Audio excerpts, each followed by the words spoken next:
झांसी के अंतिम संघर्ष में महारानी की पीठ पर बंधा उनका बेटा दामोदर राव, असली नाम आनंद राव, सबको याद है।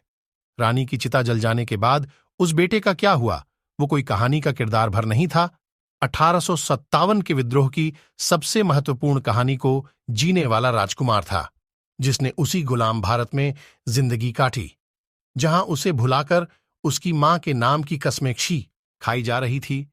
अंग्रेजों ने दामोदर राव को कभी झांसी का वारिस नहीं माना था, सो उसे सरकारी दस्तावेजों में कोई जगह नहीं मिली थी। ज्यादातर हिंदुस्तानियों ने सुभद्रा कुमारी चौहान के कुछ सही कुछ गलत आलंकारिक वर्णन को ही इतिहास मानकर इतिश्री कर ली। 1949 में छपी Y.N. केलकर की अमराठी किताब इतिहासाच्य सहली, इतिहास की सैर में दामोदर राव इकलौता वर्णन छपा। महारानी की मृत्यु के बाद दामोदर राव ने एक तरह से अभिशप्त जीवन जिया। उनकी इस बदहाली के जिम्मेदार सिर्फ फिरंगी ही नहीं, हिंदुस्तान के लोग भी बराबरी से थे। आइए दामोदर की कहानी दामोदर की जुबानी सुनते हैं। 15 नवंबर 1839 को नेवलकर राजपरिवार की एक शाखा में मैं पैदा हुआ। ज्योतिषी ने बताया कि मेरी कुंडली में राजयोग है और मैं राजा बनूंगा। ये बात मेरी जिंदगी में सबसे दुर्भाग्यपूर्ण ढंग से सच हुई। 3 साल की उम्र में महाराज ने मुझे गोद ले लिया। गोद लेने की औपचारिक स्वीकृति आने से पहले ही पिताजी नहीं रहे। मां साहेब, महारानी जहां लक्ष्मीबाई ने कलकत्ता में लॉर्ड डलहौजी को संदेश भेजा कि मुझे वारिस मान लिया जाए, मगर ऐसा नहीं हुआ। डलहौजी ने आदेश दिया कि झांसी को ब्रिटिश राज में मिला लिया जाएगा। मां साहेब को 5,000 सालाना पेंशन दी जाएगी। इसके साथ ही महाराज की सारी संपत्ति भी मां साहेब के पास रहेगी। मां साहेब के बाद मेरा पूरा हक उनके खजाने पर होगा, मगर मुझे झांसी का राज्य नहीं मिलेगा। इसके अलावा अंग्रेजों के खजाने में पिताजी के 7 लाख रुपए भी जमा थे। फिरंगियों ने कहा कि मेरे बालिग होने पर वो पैसा दे दिया जाएगा। मां साहेब को ग्वालियर की लड़ाई में शहादत मिली। मेरे सेवकों रामचंद्र राव, देशमुख और काशीबाई और बाकी लोगों ने बाद में मुझे बताया कि मां ने मुझे पूरी लड़ाई में अपनी पीठ पर बैठा रखा था।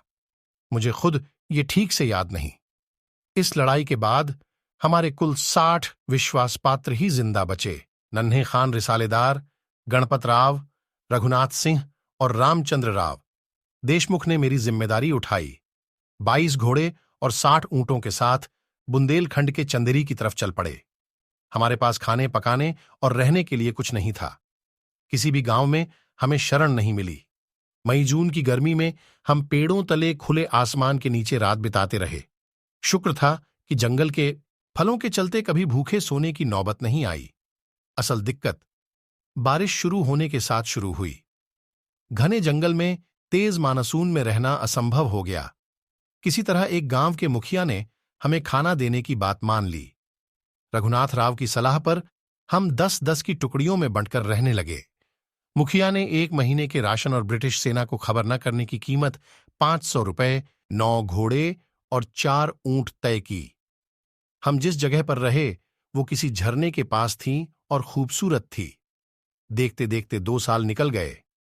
ग्वालियर छोड़ते समय हमारे पास 60,000 रुपए थे, जो अब पूरी तरह खत्म हो गए थे। मेरी तबीयत इतनी खराब हो गई कि सबको लगा कि मैं नहीं बचूंगा। मेरे लोग मुखिया से गिड़गिड़ाए कि वो किसी वैद्य का इंतजाम करें। मेरा इलाज तो हो गया, मगर हमें बिना पैसे के वहां रहने नहीं दिया गया। मेरे लोगों ने मुखिया को 200 रुपए दिए और जानवर वापस मांगे। उसने हमें सिर्फ 3 घोड़े वापस दिए। वहां से चलने के बाद हम 24 लोग साथ हो गए। ग्वालियर के शिपरी में गांव वालों ने हमें बागी के तौर पर पहचान लिया। वहां 3 दिन उन्होंने हमें बंद रखा, फिर सिपाहियों के साथ झालरपाटन के पॉलिटिकल एजेंट के पास भेज दिया। मेरे लोगों ने मुझे पैदल नहीं चलने दिया। वो एक एक कर मुझे अपनी पीठ पर बैठाते रहे। हमारे ज्यादातर लोगों को पागल खाने में डाल दिया गया। मां साहेब के रिसालेदार नन्हे खान ने पॉलिटिकल एजेंट से बात की। उन्होंने मिस्टर फ्लिंक से कहा कि झांसी रानी साहिबा का बच्चा अभी 9-10 साल का है।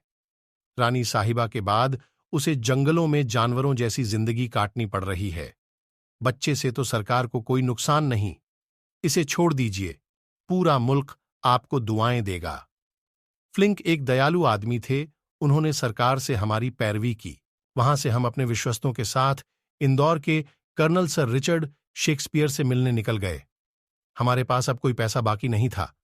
सफर का खर्च और खाने के जुगाड़ के लिए मां साहेब के 32 तोले के 2 तोड़े हमें देने पड़े। मां साहेब से जुड़ी वही एक आखिरी चीज हमारे पास थी। इसके बाद 5 मई 1860 को दामोदर राव को इंदौर में 10,000 सालाना की पेंशन अंग्रेजों ने बांध दी। उन्हें सिर्फ 7 लोगों को अपने साथ रखने की इजाजत मिली। ब्रिटिश सरकार ने 7 लाख रुपए लौटाने से भी इनकार कर दिया। दामोदर राव के असली पिता की दूसरी पत्नी ने उनको बड़ा किया। 1869 में उनके एक लड़का लक्ष्मण राव हुआ। दामोदर राव के दिन बहुत गरीबी और गुमनामी में बीते। इसके बाद भी अंग्रेज उन पर कड़ी निगरानी रखते थे। दामोदर राव के साथ उनके बेटे लक्ष्मण राव को भी इंदौर से बाहर जाने की इजाजत नहीं थी।